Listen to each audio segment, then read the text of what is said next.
TRIADS is a great way to add interest to your playing. I think it just makes your playing more fresh. I don't know, more interesting.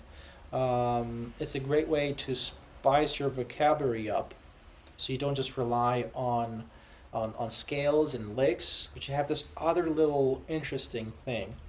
So let's have a look. Let's say we're in the key of A. Couple of things I do. First thing, I will just play the triads, of course, in an ascending form, in an ascending direction. So, right, this is ascending. This would be descending.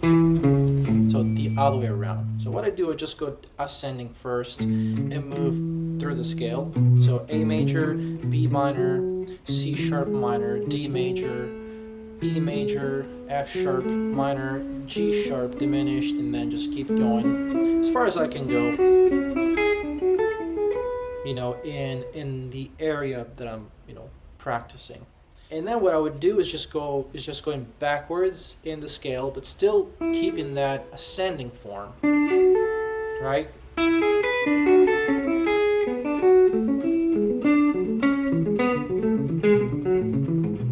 Of course, feel free to practice in triplets. 1, 2, 3, 1, 2, 3.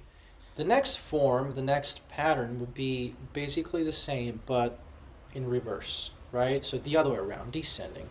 So if I'm starting on the A try, that would be, right? I'm starting on the 5th now and going descending. 5th of A, which is E, then the 5th of B minor, which is F sharp, the 5th of C sharp, which is G sharp, of course, the 5th of D, which is A, and just keep going.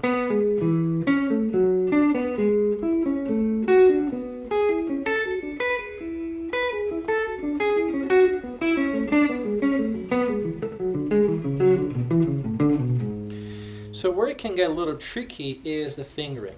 So if I'm going this way, it's pretty easy, it's pretty okay, because basically it's always a different finger.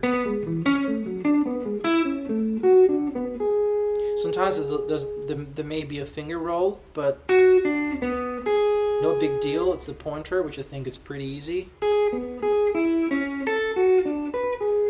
But then when we go backwards, you kind of have to find, your way. You either roll the finger, there's a lot more of finger roll involved, or you just find, alternatives. Maybe not the happiest ones, but it may be worth it. It's up to you. Now that we have done the ascending and the descending pattern, let's put them together.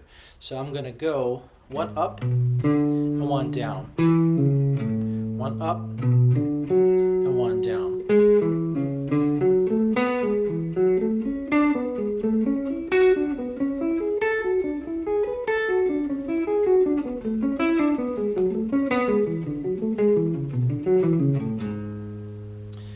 And then, of course, the other way around. So we're starting descending first, and then ascending.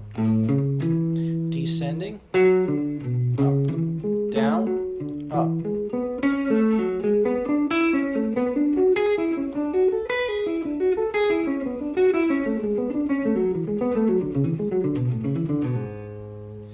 don't forget it's important to practice all over the fretboard. Always, anything you do, just move it all over the fretboard.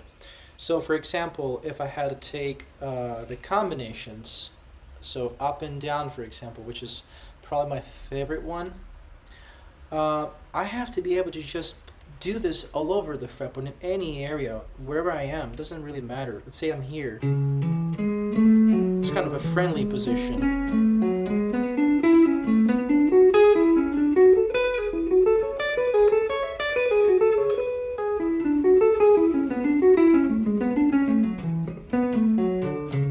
Right? Doesn't matter.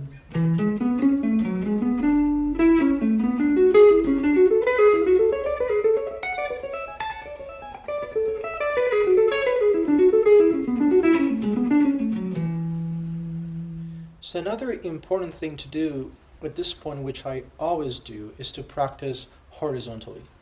So if I'm starting here, for example, in the F sharp minor triad, then I would go here to the G sharp diminished, and then just move through the scale, you know, through the harmonization of the scale. So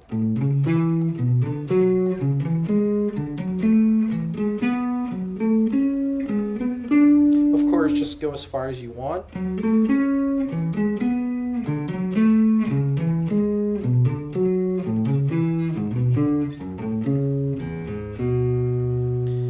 Just repeat on every set of strings. So now you want to do it on strings 5 and 4.